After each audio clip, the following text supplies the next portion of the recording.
నమస్తే అండి, నేను కిరణ్మయ్. భక్తి సౌందర్యానికి స్వాగతం. ఈ వీడియోలో మనము శివతాండవ స్తోత్రానికి తెలుగులో అర్థాన్ని తెలుసుకుందాము.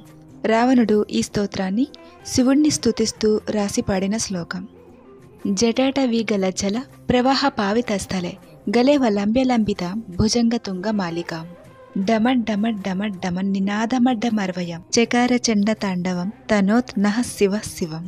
జటాజూటము నుండి ప్రవహిస్తున్న గంగాజలంతో అభిషేకించబడుతున్న మెడతో మెడలోని సర్పహారము మాలలా వేలాడుచుండగా చేతిలోని డమర్కము డమడమ డమయని మోగుచుండగా శివుడు ప్రచండ తాండవమును సాగించెను. ఆ తాండవనర్తకుడైన శివుడు మాకు సకల శుభాలను ప్రసాదించుగాక అని భావము.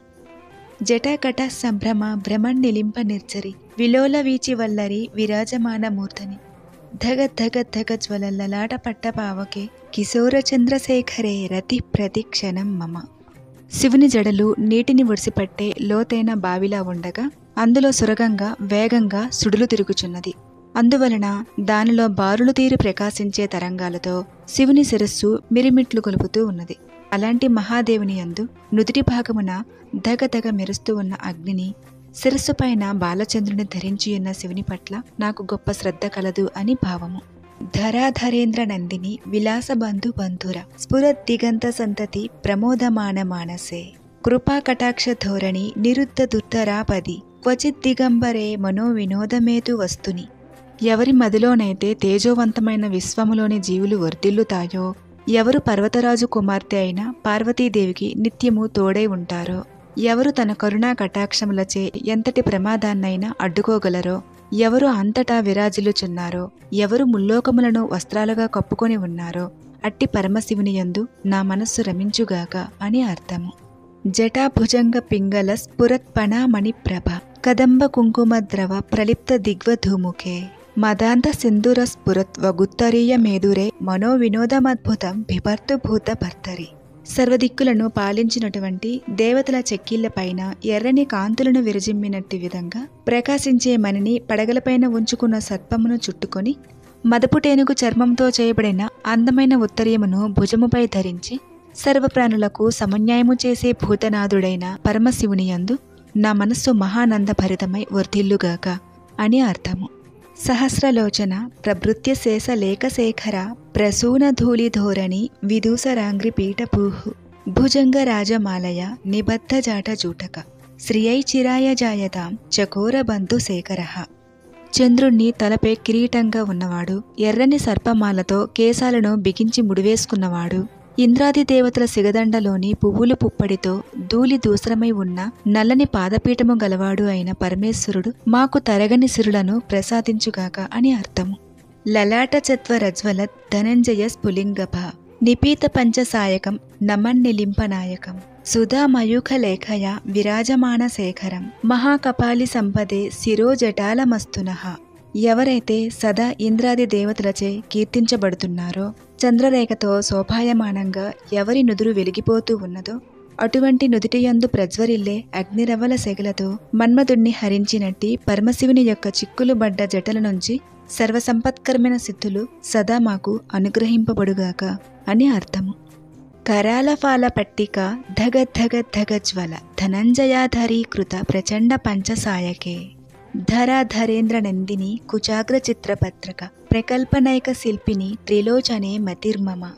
విశాల నుదుటి భాగమున దగదగమనే మహా అగ్నిజ్వాలలతో ప్రచండుడై మన్మధుడిని ఆహుతి ఒనర్చి పర్వతరాజు కుమార్తె అయిన పార్వతీదేవి యొక్క కుచాగ్రములపై మకరికా పత్ర రచనా శిల్ప నైపుణ్యమును ప్రదర్శించు 3 కన్నుల వేల్పు స్వామిపై నా మనస్సు సదా లగ్నమై వర్ధిల్లుగాక అని అర్థము.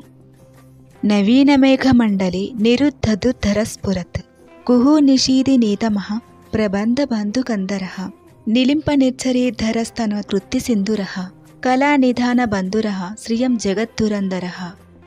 సర్వజగత్తు యొక్క భారాన్ని తనపైన ఉంచుకున్నవాడు, చంద్రుణ్ణి ధరించి శోభిల్లుతున్నవాడు, సురగంగను తన యందు నిలుపుకున్నవాడు, కారుమబ్బులు చెలరేగి చుట్టుముట్టిన అమావాస్య నాటి అర్ధరాత్రి యందలి చిమ్మ చీకట్లను ఒకే చోట ముద్దగా చేసి ఇక్కడ బంధించినారా అన్నట్టు ఉన్న నల్లని కంఠము కలవాడు అయిన మహాదేవుడు మాకు సకల సిరులను ప్రసాదించుగాక అని అర్థము.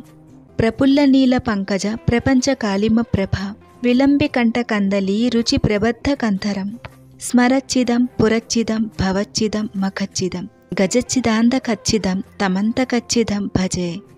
వికసించినట్టి నల్ల కలువ పూల మధ్యన మూల భాగము ఎంతటి నల్లని కాంతిని విరజిమ్మునో అంత నల్లదనముతో ప్రకాశించినట్టి కంఠాన్ని కలిగినవాడు, మన్మధుణ్ణి హరించినవాడు, త్రిపురములను సంహరించినవాడు, భవబంధహరుడు, సంసారహారి, గజదనుజారి, అంధకాసురుడును చీల్చి చెండాడిన శూలపాణి, యముడిని అదుపు చేసినవాడు అయిన ఆ పరమేశ్వరునకు నేను సదా మృక్కెదను అని భావము.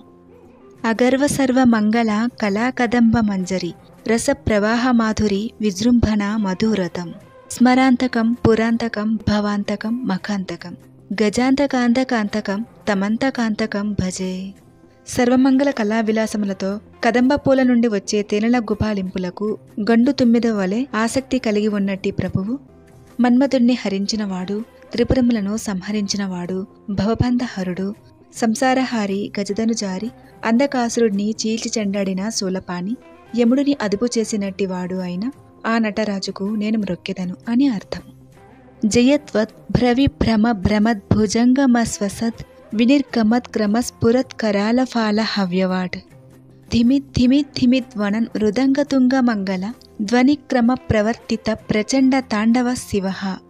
వేగంగా చెరుస్తూ సర్పములు చేసే బుసల శ్వాసలకు మరింతగా రాజుకుని ఎగిసిపడే అగ్నికీలలతో ఉన్నట్టి నుదురు కలిగిన రుద్రునకు ధిమిధిమి అను మధ్యల సమున్నత మంగళధ్వనులకు తగినట్లుగా అడుగులు వేయిచు మహాప్రచండముగా తాండవము చేసే నటరాజు అయిన శివునకు జయమగుగాక అని అర్థము. దృషద్విచిత్ర తల్పయోర్ భుజంగ మౌక్తిక స్రజోర్ గరిష్టరత్నలోష్టయో సుహృద్విపక్షపక్షయో తృష్ణారవింద చక్షుషోః ప్రజా మహీమహేంద్రయోః సమం ప్రవర్తయన్మనః కదా సదాశివం భజే. కటిక నేలను, హంసతూలికా తల్పమును, సర్పమును, చక్కని ముత్యాల దండను, మహారత్నమును, మట్టిబెడ్డను, గడ్డి పరకను, కొలువకంటిని, సామాన్య ప్రజలను, సకల భూమండలాధీశుడైన మహారాజును, మిత్రపక్షమును, శత్రుపక్షమును అన్నింటినీ సమవృత్తితో తిలకించనున్న సదాశివుడికి నేనెప్పుడు సేవ చేసుకుంటానో కదా అనే అర్థము. కదా నిలింప నిర్జరి నికుంజ కోటరే వసన్ విముక్త దుర్మతి సదా శిరస్తమంజలిం వహన్ విముక్తలోల లోచనో లలాటఫాల లగ్నకః శివేతి మంత్రముచ్చరన్ సదా సుఖీ భవాన్యహం. గంగానది ఒడ్డున ఆశ్రయాన్ని ఏర్పాటు చేసుకుని చిత్తమున గల దురాలోచనలను విడిచి చంచల దృష్టిని స్థిరముగా చేసి నుదిటి మధ్యన నా మనస్సును నిలిపి శివనామ మహామంత్రమును ఉచ్చరించుచు తరించే మహాభాగ్యము నాకు ఎప్పుడు కలుగుతుందో కదా అనే అర్థము. ఇమం హి నిత్యమేవ ముక్తముత్తమోత్తమం స్తవం పఠన్ స్మరన్ ధ్రువన్నరో విశుద్ధిమేతి సంతతం హరే గురౌ సుభక్తి మాసు యాతి నాన్యథా గతిం విమోహనం హి దేహినాం సుశంకరస్య చింతనం. నిత్యము ఈ స్తోత్రాన్ని చదివిన గాని, అర్థాన్ని స్మరించిన గాని, ఈ స్తోత్రాన్ని వివరించి పలికిన గాని అటువంటి మానవుడు శుద్ధుడగును. అంతేకాకుండా ఆ మానవుడు మహాశివభక్తుడగును అనే అర్థము. పూజావసాన సమయే దశవక్త్ర గీతం యః శంభు పూజన పరం పఠతి ప్రదోషే తస్య స్థిరాం రథ గజేంద్ర తురంగయుక్తాం లక్ష్మీం సదైవ సుముఖీం ప్రదదాతి శంభుః. ప్రదోషకాలంన శివపూజ పరిసమాప్తి చేసుకొని ఎవరైతే శివార్చనాపరమైన రావణకృతమైన ఈ స్తుతిని పఠించినో ఆ మానవునికి శివానుగ్రహముచే రథ గజ తురంగములతో సదా సుప్రసన్నమైన స్థిరమైన సంపదలు లభించును అనే అర్థము.